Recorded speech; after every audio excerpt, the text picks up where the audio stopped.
Jana tulikuwa tumesimamia hapo, tukiendelea. Mwenyezi Mungu Subhanahu wa Ta'ala ameorodhesha juu, akatuambia neema alizotuwekea. Ameshusha mvua ili watu wapande wapate vyakula vyao na mengineyo mengi.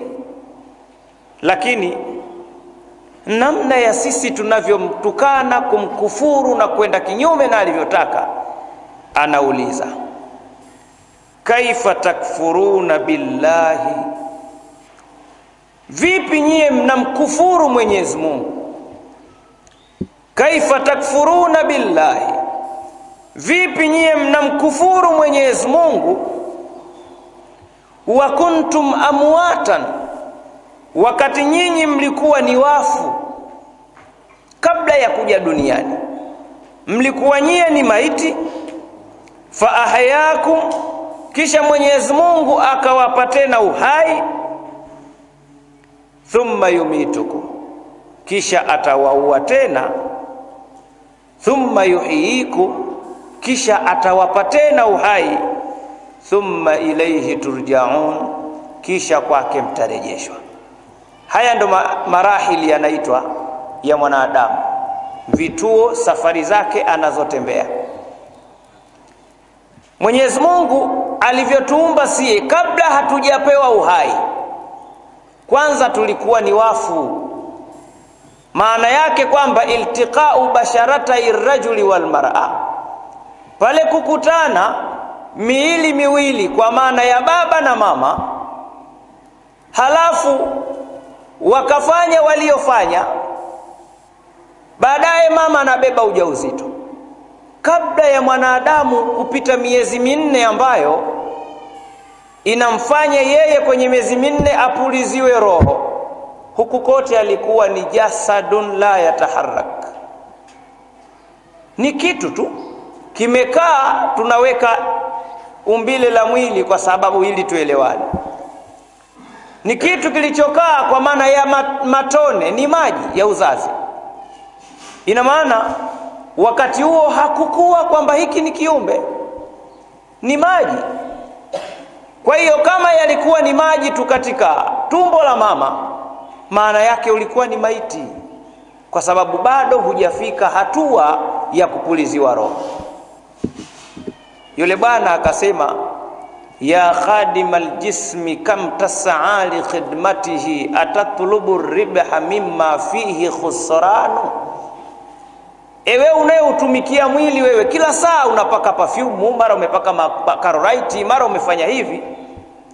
Anakuambia kam tas'a li khidmatihi, hizi mbio za kuwa unatengeneza mwili kila wakati zinaenda kuishia wapi? Atatlubu ribha mimma fihi khusran, unatafuta faida sehemu ambayo unaambiwa hapa hapana faida. Uenda kuuza nyanya watu ambao hawataki kutumia nyanya, ina maana zitaoza. Aqbil ala nafsi wastakmil fadhailaha, geuka sasa, iangalie nafsi, ukamilishe, uitafutie fadhila za ile nafsi. Iweje nafsi nzuri? Fa anta bin nafsi la bil jismi insanu, wewe ili umeitwa mwanadamu ni kwa sababu ya hiyo roho, sio kiwiliwili. Roho ikisha toka huanza na jina marehemu fulani, na hii alianzi jina lenyewe ambalo tulilizoea, lakini litakuja jina marehemu kwanza, alafu ndo litakuja jina lako la asili. Ina maana kile kilichokufanya wewe uwe mtu ndo kimetoka. Kwa hiyo na huku ambako ulikuwa ni nutfa, ni tone la maji ya uzazi, ulikuwa ni maiti. Kwa hiyo mpaka ilipofika miezi minne, siku 120, ndipo mwanadamu anapuliziwa roho. Kwa hiyo hapo ndo unaanza uhai baada ya wewe kuwa maiti. Ukishakuwa unaishi sasa, baadaye utakufa tena. Maana yake umerudi tena kwenye asili ya awali ya mwanzo ambayo ulikuwa maiti, umekufa tena. Baada ya kufa utafufuliwa, ndo thumma yuhyikum, kisha atawapa tena uhai. Ukishapewa tena uhai, hapo tena hakuna kufa, ndo mnarudi kwake Mwenyezi Mungu. Mwenye pepo ataingia peponi, mwenye moto ataingia motoni. Siyaki ya Qur'ani usipoifuatilia uwezi kuielewa, uweza kuona kama vile yazungusha maneno ambayo hayako kwenye mifumo. Aya hiyo Qur'ani mfumo wake ulivyo, Al-Qur'anu yufassiru nafsahu awalan. Qur'ani huwa inajitafsiri yenyewe kabla ya kutafsiriwa na kiumbe yeyote. Ukifuatilia utakuta kila aya ina pacha wake, hata ikitofautiana mwisho au katikati katika maelezo, lakini kuna sehemu imeshikana. Aya hiyo nenda katika suratul Mulk, tabarakalladhi biyadihi almulku wa huwa ala kulli shay'in qadir alladhi khalaqa almauta. Ona Qur'ani ilivyokuja, alladhi khalaqa almauta walhayata. System ya kawaida mwanadamu tunaanza kuishi alafu tukafa, lakini Qur'ani imekuja imeleta kifo kabla ya uhai. Maana yake vipi? Kwamba mwanadamu alianza maiti kwanza kwa maji ya uzazi ya wazazi wawili hawa, ujawa kiumbe bado wala usijite ulikuwa hai. Ulipopuliziwa roho sasa ndo unaanza kutafutwa uhai, ndo uthibitisho wa ile aya sasa katika suratul Mulk, kwamba Mungu kaumba kifo kwanza alafu akaumba uhai. Kaifa takfuruna billahi, vipi nyie mnamkufuru Mwenyezi Mungu? Wa kuntum amwatan, yani hapo Mungu anakuambia uache maringo, usiringe. Mimi nimekukontrol, nishakuua mara mbili alafu nitakupa uhai tena mara mbili. Kaifa takfuruna billahi, vipi nyie mnamkufuru Mwenyezi Mungu? Wa kuntum amwatan, wakati nyie mlikuwa ni wafu, mlikuwa ni maiti, maana nutfan fil aslabi, mlikuwa ni tone la maji ya uzazi katika migongo ya wazazi wenu. Fa ahyakum, Mwenyezi Mungu akawapa uhai humo katika matumbo ya wazazi wetu, tukawa tena hai. Thumma yumitukum, kisha atawaua tena, mtakuwa maiti. Thumma yuhyikum, kisha atawapa tena uhai kwa ajili ya kwenda kulipwa. Thumma ilayhi turja'un, kisha kwake Mwenyezi Mungu mtarejea. Baada Mwenyezi Mungu anaendelea kujieleza, asema huwa alladhi, yeye Mwenyezi Mungu ndo yule Mwenyezi Mungu ambaye khalaqa lakum, amewaumbieni nyie, ameumba kwa ajili yenu nyie, ma fil ardhi jami'an, vitu vyote vilivyopo katika ardhi ni vyenu nyie wanadamu. Khalaqa lakum, amewaumbieni nyie, ma fil ardhi jami'an, vyote vilivyopo katika ardhi kawaumbia nyie mvitumie wanadamu. Sasa wanadamu wenyewe sasa hivi wamegawanyika.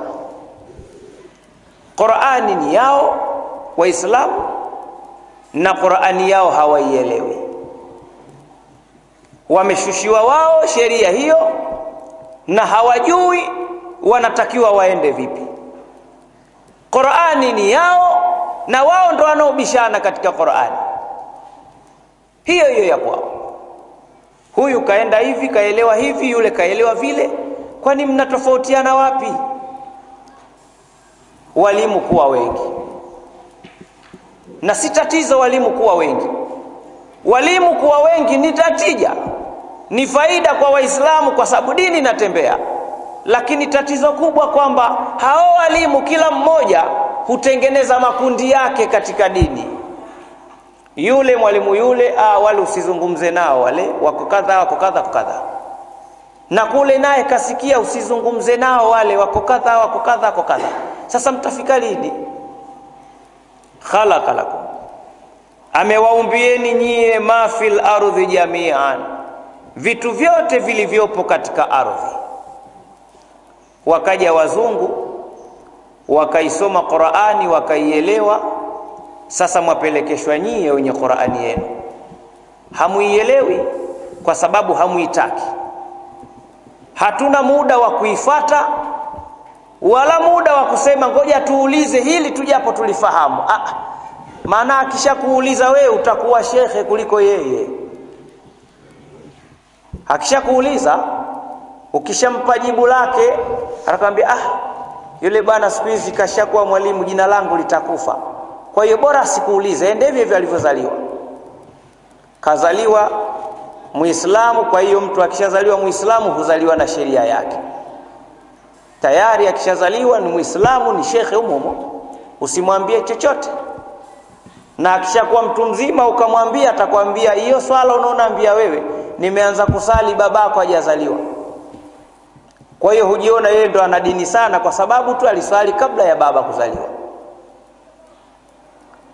Kwa hiyo wao walipokuja kuisoma Qur'ani wakaielewa, sasa wanaanza kuwapelekesha mbio.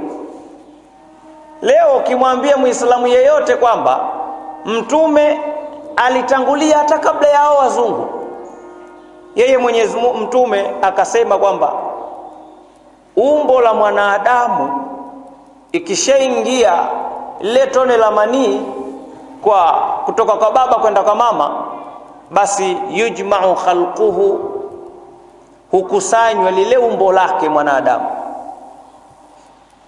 40 ya kwanza huwa ni pande la damu, 40 ya pili huwa ni pande la nyama, 40 ya tatu hukusanywa sasa huwa ni mwanadamu siku 120 na hupuliziwa roho. Ni hadithi zishatangulia na hata Qur'ani hayo yamo. Lakini kwa sababu wenye dini yao hawakutaka kuisoma, wakaja kuisoma Qur'ani wakaielewa, wakatunga wao kwenye sayansi yao, wakaonekana wao ndo wanajua zaidi kuliko Mungu. Sasa hivi ukimfuata Muislamu atakwambia hii kwenye Kiingereza inaitwa hivi, kwenye Qur'ani yaitwaje? Hajui. Inaitwa kwenye Kiingereza tu. Maana huyu kasoma akafanya mambo yake. Nyie mmebaki khalaqa lakum ma fil ardhi jamia, amewaumbia nyie vitu vyote vilivyopo katika ardhi. Thumma stawa ila samai, kisha akalingamana sawa sawa katika mbingu. Na hizo ndo ilmu za tauhidi. Ukiulizia ilmu za tauhidi za wanazuoni wa tauhidi, sio wanazuoni uchwara wa tauhidi. Wanazuoni wa tauhidi mfano kama Ibn Sabuni, katika kitu ambacho kilikuwa kinamsumbua sana ukimuuliza ni kumuuliza swala la tauhidi. Ukishamuuliza swala la tauhidi, basi yeye hukuna kichwa, mwisho akakwambia nisubirie nitakujibu. Utazungushana naye mwezi mzima na asikupe jibu. Maanake vipi? Elimu ya tauhidi ilivyosimama ni elimu ambayo ukienda mistake wala si kazi kubwa kuwa kafiri mapema sana. Manake ni elimu ambayo inamzungumza Mwenyezi Mungu, halafu wewe sasa akili yako ikienda kugusa pale paliposemwa haikubaliani na akili yako. Mtume akatuwekea mwongozo akasema chunguzeni viumbe vya Mungu, tafakkaru fi makhluqati llah, fikirieni kufuatilia viumbe vya Mungu, wala tatafakkaru fillahi fatahliku, msifikirie sana Mungu mtaangamia. Kufikiria sana Mungu vipi? Ndo kama hilo neno thumma stawa, dhamiri inarudi kwake yeye mwenyewe. Kisha Mwenyezi Mungu akastarehe ila samai, ila harful ghaya, akaenda akastarehe juu ya mbingu. Fasawahunna, akaziweka sawa sawa zile mbingu kwa maana ya ujenzi wake. Fasawahunna sab'a samawati, akaziweka sawa sawa zile mbingu saba. Wa huwa bikulli shay'in alim, na yeye Mwenyezi Mungu juu ya kila jambo ni muweza. Sasa yafuatilie maneno ya wanazuoni katika aya kama hizo. Hiyo ndo wenzetu nao wakaja kakwambia aliumba siku sita, ya saba akaona nimechoka, sasa ngoja mpumzike. Hizo ni imani za watu. Lakini Mwenyezi Mungu kila wakati yuko kwenye shughuli yake ambayo ona hii sasa nitaifanya kila wakati. Sasa aliulizwa Imamu Malik radhiyallahu anhu, maana kila zama kuna watu wenye adabu na wasiokuwa na adabu kila wakati. Imam Malik aliwahi kuulizwa baada ya kuwa anafundisha darsa ya tauhidi. Darsa ya tauhidi ilikuwa imekwenda ikafika sehemu nzuri, na sehemu ilipofika ikawa inasema inna Allaha yujadu kulla makani au maujudu, Mwenyezi Mungu kila sehemu yupo, anapatikana. Mwanafunzi mmoja akanyosha kidole, Sheikh Nasali hapa anataka kuuliza. Akaambiwa hewa semaje? Akasema wa hatta fil khala, kila sehemu Mungu na chooni yupo. Maana katika sehemu na chooni nayo ni sehemu. Sasa kila sehemu, je, Mwenyezi Mungu chooni je yupo? Imam Maliki hukumu aloichukua akasema anzia leo darasa ya tauhidi siisomeshi tena, katafuteni mwalimu. Maana huko mnakokwenda sio kuzuri. Waniuliza Mwenyezi Mungu chooni nako yupo. Sasa ukiingia kwenye elimu za tauhidi usije ukazitolea hukumu haraka unapoulizwa, kwa sababu ni nzuri na ni mbaya vile vile. Katika ilmu za tauhidi ukisoma qul huwallahu hii itakwambia Mwenyezi Mungu lam yalid wala yulad, Mwenyezi Mungu hajazaa wala hajazaliwa.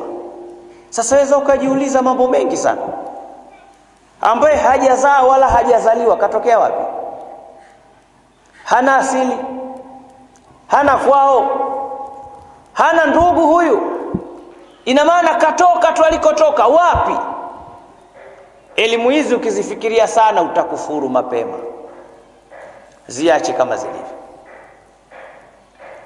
Kabla ya kufunga darasa Maliki aliulizwa swali lingine. Kabla ya hilo aliulizwa, ya Malik, inna Allaha lamma faragha an khalqi samawati istawa ila al-arsh, ma maana al-istiwa ya Malik? Mwenyezi Mungu kasema kaumba alafu akastarehe zake. Sasa wewe tuambie, sasa ni mwanazuoni, nini maana ya istiwa? Istiwa ni kustarehe ama kutulia sehemu.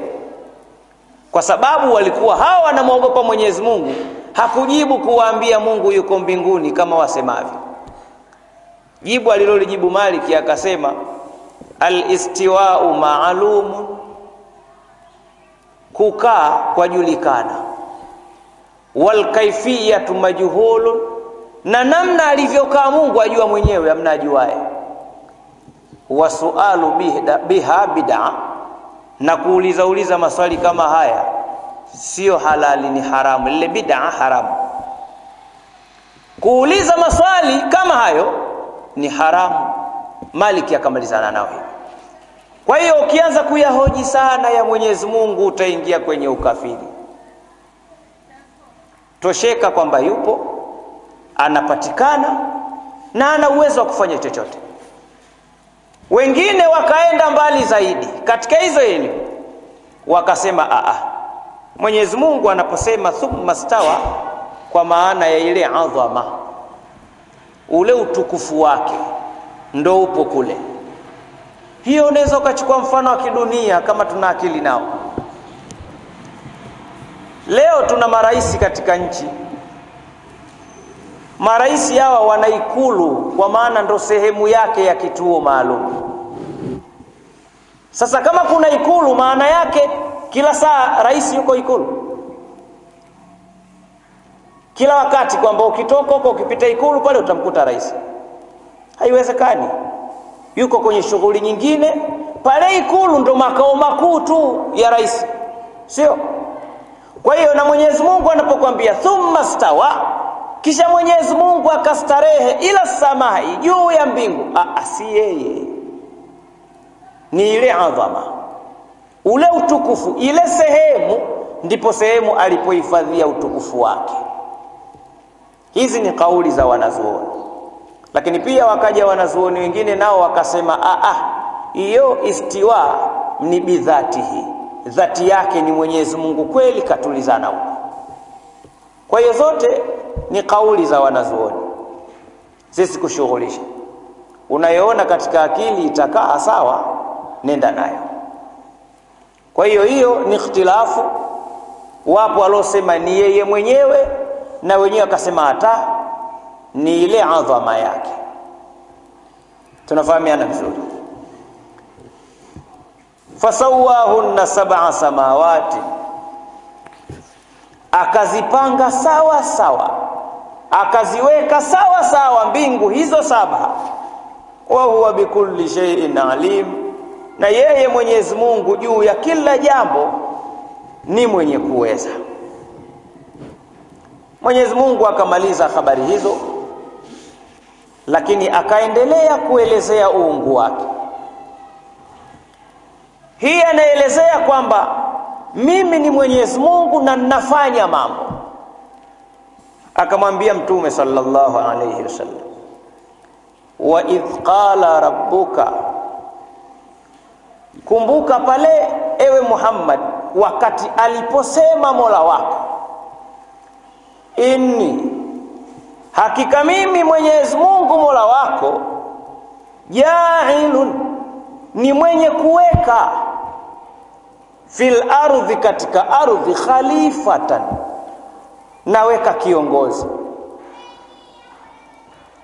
Hakika mimi ja'ilun, si mwenye kujalia, mimi ni mwenye kuweka, fil ardhi, katika ardhi, khalifa, nataka kuweka kiongozi. Qalu, malaika wakasema, atajalu fiha, hivi Mwenyezi Mungu ataka kuweka katika ardhi, man yufsidu fiha, yule ambaye atafanya uharibifu wa maasi katika ardhi, wa yasfiku dimaa, na atamwaga damu, wa nahnu nusabbihu, na sisi tunakusabihi, bihamdika, kwa kukushukuru na kukusifu. Sisi tunakusabihi na subhana zetu ni za kukusifu wewe Mwenyezi Mungu. Hii habari ni ndefu sana. Mwenyezi Mungu alipomaliza kuumba ulimwengu huu, katika ukifuatilia historia ya dunia, kiumbe wa mwisho kuumbwa ni mwanadamu. Viumbe wote hawa ni kaka zetu hao, sisi ndo wa mwisho.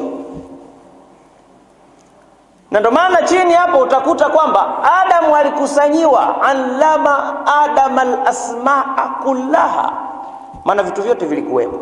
Adamu wewe ndo waja sasa. Kwa hiyo Mwenyezi Mungu alipoiumba hii dunia, akawaleta majini katika ardhi hapa wawe wanaishi.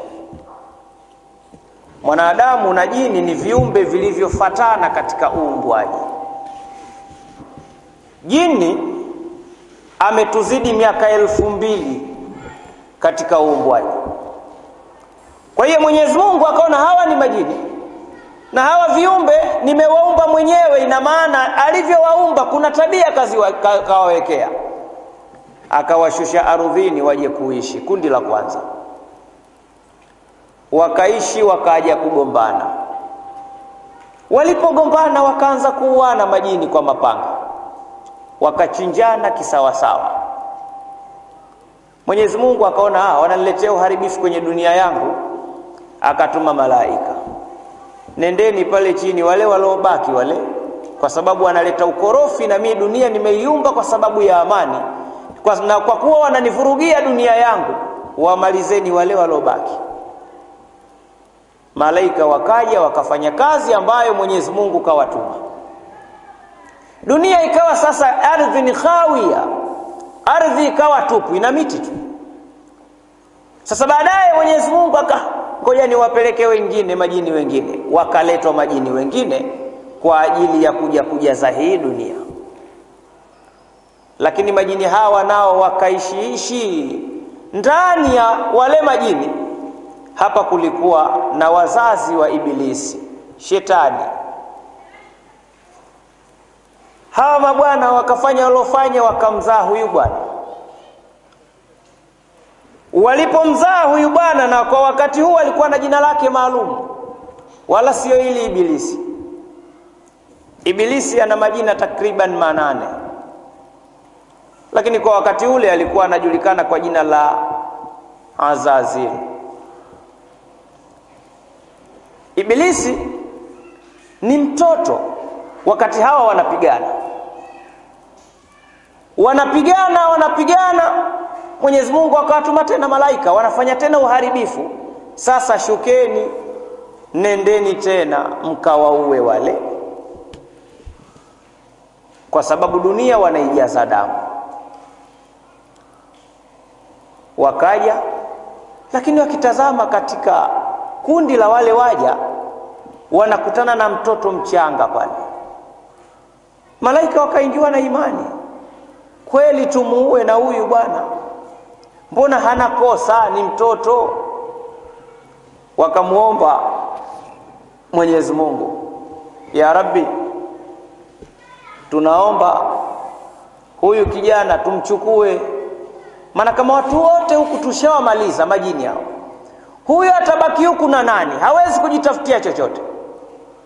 Wakapewa ruhusa, haya mbebeni, lakini mwamjua huyo? Wewe ndio wamjua. Haya, kwa sababu mmeomba, njoo nani. Huyu bwana akapandishwa juu kwa ajili ya kwenda kuanza maisha. Kwa hiyo sasa maisha yameendelea. Baadaye Mwenyezi Mungu anakuja kumuumba mwanadamu, ambaye mwanadamu huyu, wale wote waliopita majini hawakuitwa kuwa wao ndo makhalifa. Wao hawakuitwa kuwa ni makhalifa.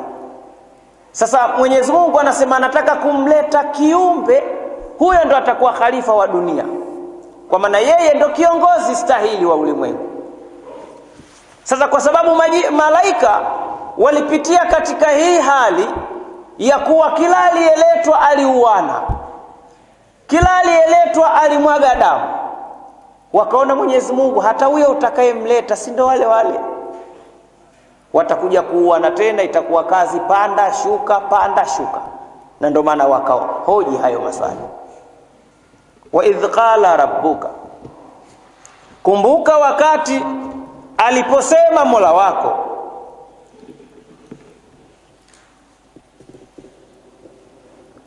lilmalaika, kuambia malaika, inni, hakika mimi, ja'ilun, ni mwenye kuweka, fil ardhi, katika ardhi, khalifa, nataka kuweka kiongozi. Qalu, malaika wakasema kutokana na lile tukio au matukio, ataj'alu fiha, ewe Mwenyezi Mungu wataka kuweka katika ardhi, man, yule ambaye, yufsidu fiha, atafanya ufisadi tena katika ardhi kwa kufanya maasi, wa yasfiku dimaa, na watakuja hawa watamwaga damu. Wa nahnu, na sisi, nusabbihu bihamdika, tunakusabihi wewe kwa kukusifu, wa nuqaddisu laka, na pia tunakutakasa wewe Mwenyezi Mungu. Kwa maana ya malaika akasema, si twatosha ya Rabbi, watafuta nini tena? Sisi hatufanyi madhambi, hatuuani, hatufanyi chochote kibaya, bado wahitaji tena viumbe watakao kuja kukukasirisha? Si twatosha. wa nuqaddisu laka, na tunakutakasa wewe. Qala, Mwenyezi Mungu akasema, inni, hakika mie, a'lamu, mimi najua ma la ta'lamuna, msiyojua nyie. Kwa hiyo sitaki kuingiliwa kwenye haya. Malaika, kwa sababu aliyewaambia ni Mwenyezi Mungu kwamba msinifundishe, mimi ndo najua, basi mimi ndo ambaye nimeyafanya hayo na nitayakamilisha. Malaika akasema, haya Mwenyezi Mungu, basi fanya vile unavyoona yafaa mwenyewe. Mwenyezi Mungu akaanza kumuumba Adam, akaumba mpaka akamaliza. Wakati huu anaumbwa Adam, udongo uliochukuliwa kwa ajili ya kuumbiwa Adam, Ibilisi anamtazama tu. Kwa hiyo tangu mwanadamu anaumbwa, Ibilisi ana ushahidi wote, anajua utumbo umekaa wapi, kichwa kilianza wapi, kitu gani kilianza wapi, anavijua vizuri sana. Kwa sababu kule alikokuwa anakaa huyu bwana alikwenda mwisho akapewa mamlaka fulani ya uongozi kule juu ya kuongoza baadhi ya malaika. Sasa pale kona sasa hapa mimi ninastahili, sishakuwa kiongozi, ina maana nina sehemu ya kusemea, na mimi nina uwezo sasa wa kuamua. Kwa hiyo Ibilisi anatujua sana wanadamu. Kwa wakati huo mwanadamu anaumbwa, Ibilisi anamtazama mwanadamu wakati anaumbwa. Ndio Mwenyezi Mungu atuambia, kwa kuwa niliwaambia nyie malaika, mimi najua kuliko nyie mnavyojua. Alichokifanya Mwenyezi Mungu kumuumba Adam, kisha baadaye wa'allama Adam al-asmaa kullaha. Kisha baada ya uumbaji huo,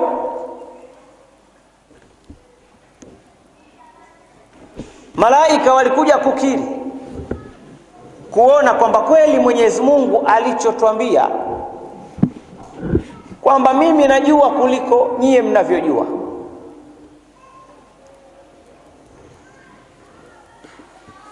Mwenyezi Mungu akamkamilisha Adam, na baadaye kuanza habari ya darsa iliyoanza malaika, si niliwaambia mie kwamba mimi ndo najua zaidi.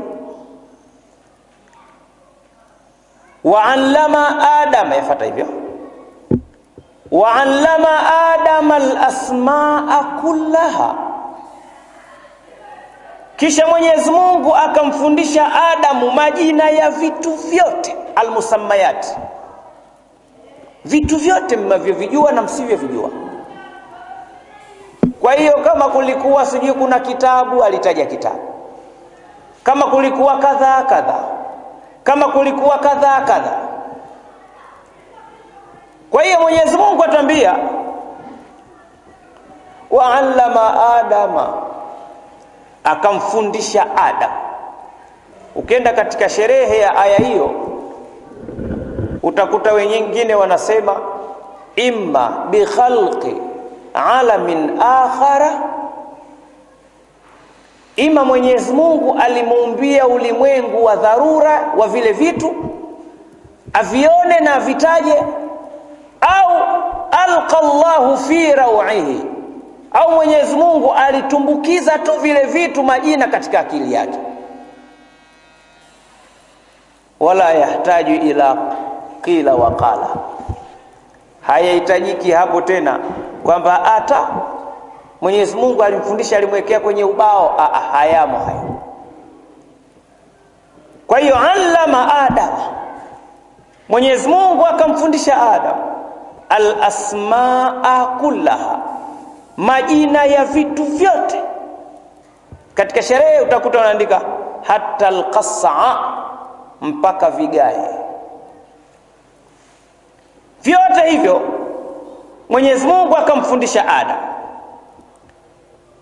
lakini wakati kashamfundisha darasa, yani kana kwamba wewe unaingia katika chumba cha mtihani, mwenda kufanya mtihani, mshapewa wote white paper, alafu kuna wanafunzi ana urafiki na yule anayesimamia mtihani, kashampa majibu yote ya mtihani, utashindana naye? Sasa Mwenyezi Mungu kashamfundisha Adam majina ya vitu vyote, thumma aradhahum, kisha Mwenyezi Mungu akavionyesha vile vitu. Thumma aradhahum ala almalaika, kisha Mwenyezi Mungu vile vitu akaviweka wazi kwa malaika. Sasa nyie si ndio mlokuwa mnasema huyu atamwaga damu? Nishaumba na vitu vipo.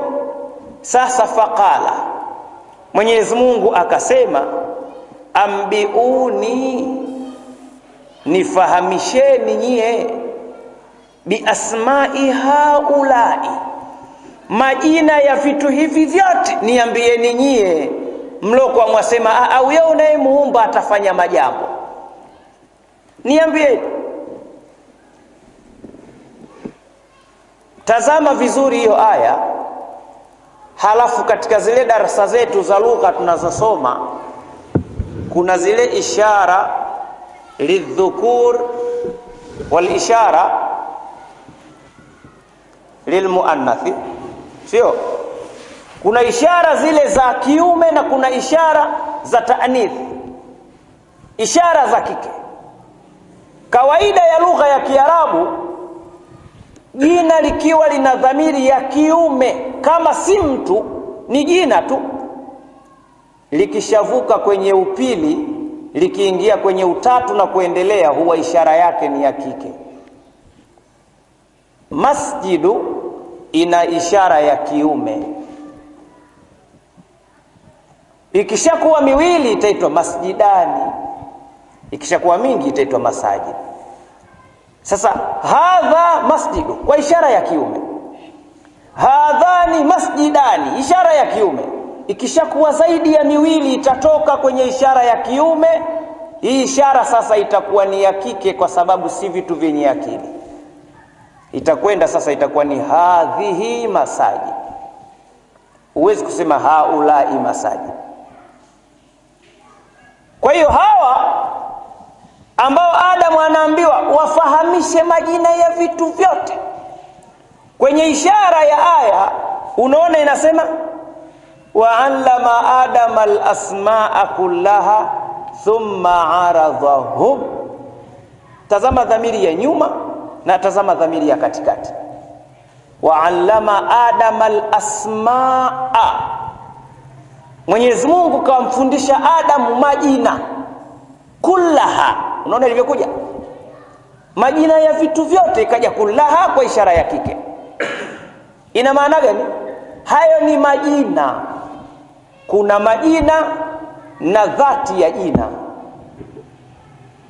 Ukipita katika lugha utakuta kuna ismun na ismu dhati, ismun khali wa ismu dhati. Kuna jina lililojitenga liko kama jina tu, alafu kuna jina lina mwenyewe. Lile jina lenye mwenyewe maana yake yule mwenyewe ndo atakuwa na hiyo dhamiri na si jina. Tunafahamiana vizuri? Kwa hiyo Mwenyezi Mungu akasema thumma aradhahum, kiishara ya lugha zile tunazosoma ilitakiwa, kwa sababu ni vitu na kuna juu kuna kullaha, ilitakiwa iwe thumma aradhaha au thumma aradhahunna kwa siyaq. Lakini kwa nini thumma aradhahu? Kisha akaviweka vile vitu vyote akavionyesha ala almalaika, kwa malaika. Maana yake ndani ya vile vitu kuna watu, na wale watu ndo wenye dhamiri zao za kwamba wao wana akili. Kwa hiyo ingekuja thumma aradhaha tungetukanwa wanaume. Ina maana hii dhamiri inasimama kwa kila kitu. Ina maana sisi tumebeba katika lugha ya Kiarabu. Nikiiweka sawa nyingine, wanawake wakiwa milioni 800 na zaidi ya hapo, ishara yao huwa ni hunna, wao kwa dhamiri yao. Lakini katika milioni 800 hiyo akaingia mtoto wa kiume mmoja tu, hata kama kazaliwa sasa, dhamiri inabeba wanaume na si wanawake tena, itakuwa haulai. Kama ni hunna itasimama hum, kwa sababu aliyesimama sasa hivi ni mwanaume pale. Kwa hiyo dhamiri inahama kwao, inahamia kwa wanaume ambaye ndio mmoja tu. Lakini wao wawe wengi hawawezi kubadilisha dhamiri ya mwanaume, itasimama kama ilivyokuja. Rudi katika surati Yusuf, tazama katika maswala aliyomwambia baba yake, inni raaitu 11 kaukaban washamsa walqamara raaituhum li sajidin. Si vitu hivi havina ishara tena ya kwamba ni hukumu ya vitu vyenye akili? Kuna nyota ina akili? Lakini asema mie nimeona katika ndoto 11 kaukaba, nyota 11, washamsa jua, walqamara na mwezi. Lakini ishara yake anasema raaituhum li sajidi, nimeviona hivyo vitu vyote vikinipa heshima ya sijida. Sasa kazi inakuja hapo, kwa nini vitu havina akili halafu inachukua dhamiri ya watu wenye akili? Maana yake vipi? Kwamba vitendo ama kitendo kilichofanyika na viumbe hivi, nyota, mwezi na jua, ni kitendo ambacho kinafanywa na viumbe wenye akili peke yao. Kwa hiyo dhamiri lazima ihamie kwa watu wenye akili. Kama haitoshi hiyo, njoo katika sura nyingine huku Tahrim, inasemaje? Dharaba Allahu mathalan lilladhina kafaru imra'ata nuhi wa imra'ata lut. Njoo mpaka chini utakuta wa Maryam binata Imran allati ahsanat farjaha fanafakhna fihi min ruhina wa saddaqat bikalimati rabbiha wa kutubihi wa kanat, si mwanamke huyu, ilikuwa iwe wa kanat minal qanitati. Huyu Maryam akawa ni miongoni mwa wacha Mungu wa kike. Lakini haikuja hivi, ikaja imemalizaje? Wa kanat minal qanitin. Mama huyu akaingizwa kwenye fungu la wanaume moja kwa moja. Ibada aliyofanya Maryam inalingana na walofanya wanaume wote ulimwenguni, ndio maana ikaingizwa huku wa kanat minal qanitin. Ndio maana narudia kusema kwamba Qur'ani inajitafsiri yenyewe, ni wewe tu namna utakavyoielewa. Kwa hiyo thumma aradhahum ala almalaika, kisha Mwenyezi Mungu akavionyesha vile vitu akaviweka uwanjani kwa malaika. Faqala, Mwenyezi Mungu akasema, hiyo ni tamkinan, ambiuni, nifahamisheni, bi asma'i haulai, majina ya hivi vitu vyote hivi, in kuntum sadiqin, ikiwa nyinyi ni wa kweli katika imani yenu, katika imani zenu na muyasemayo. Kwa nyie mliona wakati nawaambia naumba kiongozi, khalifa huyu ninayemuumba hapo, akasema hata huyu unayemuumba hapa atafanya ufisadi kama wale. Basi sasa kukuonyesheni kwamba mimi najua kuliko nyie, haya hivi vitu naombeni mnitajie majina yake. Hivi vitu vyote ilikuwa malaika hawavijui, vimeumbwa pengine jua navyo, lakini hawajawahi kuambiwa kwamba ile inaitwa baskeli, hiki kinaitwa kadha, hiki kinaitwa kadha. Ilikuwa hajaambiwa. Sasa Mwenyezi Mungu analeta kiumbe mwenye elimu ambaye atakuwa ndo sharafu ya ulimwengu, atawatajia vitu hivi.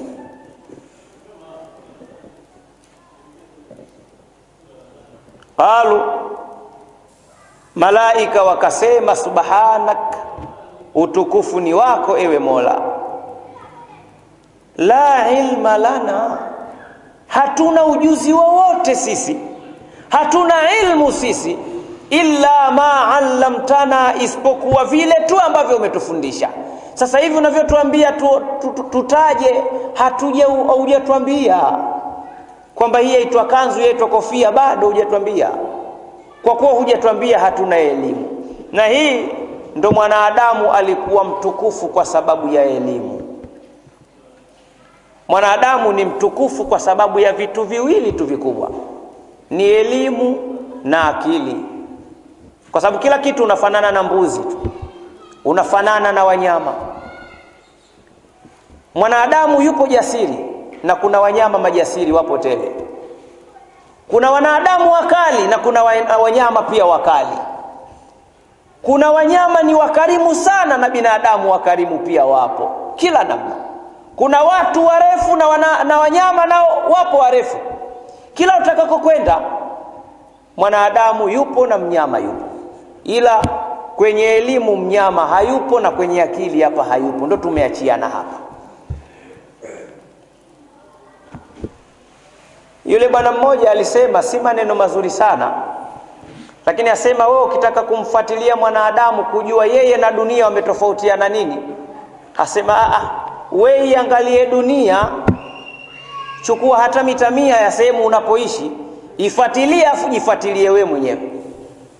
Kule Allah alisema wa fi anfusihim afala yubsirun, wa fi anfusikum afala tubsirun. Tazameni nyewe wenyewe mtajua kwamba Mungu yupo. Nyewe wenyewe jipelelezeni, mtajua Mungu yupo. Kwani hilo pia linataka elimu sana.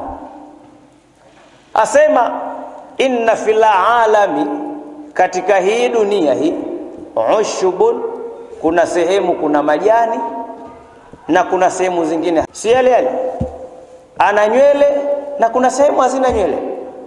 Yeye na dunia wako sawa tu. Kwa hiyo wako mle. Huyu Mwenyezi Mungu anawaambia malaika, nyie mimi niliumba kuumba watu wenye ilmu, kiongozi huyu atakuwa na sharafu hiyo. Sasa kwa kuwa mlianza huyu atakuwa kama wale, haya sasa nasema hivi, nifahamisheni majina ya haya vitu. Yani hakuingia kwenye darasa kubwa sana. Niambieni hiki chaitwaje? Qalu, akasema malaika, subhanaka, kutakasika na maovu, utukufu ni wako Mwenyezi Mungu. La ilma lana, hatuna ilmu sisi, illa ma allamtana, isipokuwa yale uliotufundisha. Innaka, hakika wewe Mwenyezi Mungu, antal alimu, wewe ni mjuzi, alhakim, hakim, au mwenye kuliweka kila jambo katika mahala pake. Adam ageukiwa yeye baada ya kuwa malaika wamekiri kwamba sie hatufahamu hayo. Qal, Mwenyezi Mungu akasema kumwambia mwanafunzi wake sasa, maana ndo alimfundisha, ya Adamu, ewe Adamu, ambihum bi asmaihim, haya wafahamishe hawa majina ya hivi vitu, waambie sasa. Ambihum bi asmaihim, wafahamishe majina ya hivi vitu vyote. Falamma ambaahum, wakati Adam alipowafahamisha bi asmaihim, majina ya vitu vile, qal, Mwenyezi Mungu akasema kuwauliza malaika, alam aqul lakum, je, mimi sikuwaambia nyie, inni a'lamu, kwamba mimi nafahamu ghaiba samawati wal ardhi, mambo yaliyojificha ya mbinguni na ya ardhini, yote nayajua mwenyewe, sio nyie. Kwa hiyo kusema kwamba naumba kiongozi, maana yake mimi ndo ninajua atakuwa na faida gani. Najua yote yaliyopo mbinguni na yaliyopo katika ardhi. Malaika wakakiri, wa a'lamu, tena pia najua ma tubduna, yale yote mnayoyaficha, yale yote mnayoyadhihirisha, wa ma kuntum taktumun, na yale yote mnayoyaficha. Wa a'lamu, nani najua, ma tubduna, yale ambayo mnayadhihirisha, mnayaweka wazi, yafahamike na kila mmoja. Wama kuntum taktumun, na yale ambayo nyie mnayaficha. Na hii Adam alipokuja kuumbwa na kutaja vitu vyote hivi, baadaye alikuja kuumbiwa Hawa. Mwenyezi Mungu kuwaonyesha malaika kwamba nimeumba kiumbe ambaye nimemwandaa, nimemtengeneza kwa mazingira yote ambaye ndio mwanadamu. Yule Hawa alipotolewa katika ubavu wa Adam, malaika wanatazama pale. Alafu Adamu akaulizwa pale pale, Adamu, hicho nacho ni kitu gani? Akasema huyu ni mwanamke. Mwanamke, jina lake anaitwa Hawa. Haya, huyu naye kazi yake ni nini? Akasema huyu ni kwa sababu liyataladhdha rijalu, ili wanaume wastarehe. Akataja kwamba huyu ni kiumbe fulani, jina lake ni kadha, na kaletwa kwa sababu fulani. Wakaona basi tena, maana huyu kawa mjuzi zaidi, kwa sababu Mwenyezi Mungu alimfahamisha. Kwa hiyo Adam, tukimtaja Adam tunajitaja nasie, kwa sababu sisi hatujawekwa katika hadharatillah kuanza kuambiwa taja ile yaitwaje kitu fulani, taja ile. Alishataja baba kule. Na sisi kila anayezaliwa unashangaa tufundishana tu yale majina, yanaendelea na utaratibu wa darasa. Ndio maana Mwenyezi Mungu alivyoyaweka haya yote, mwanadamu kumpa sharafu, kumuongoza kwamba yeye ni kiumbe bora. Baadaye akija kukuadhibu ndo anakuambia fala talumanna walum nafsaka, usije ukamlaumu yoyote, jilaumu mwenyewe kwa kukosa uelewa, kwa kukosa kufata miongozo. Maana miongozo haikukosekana, ila wewe ulikosa kuifuatilia.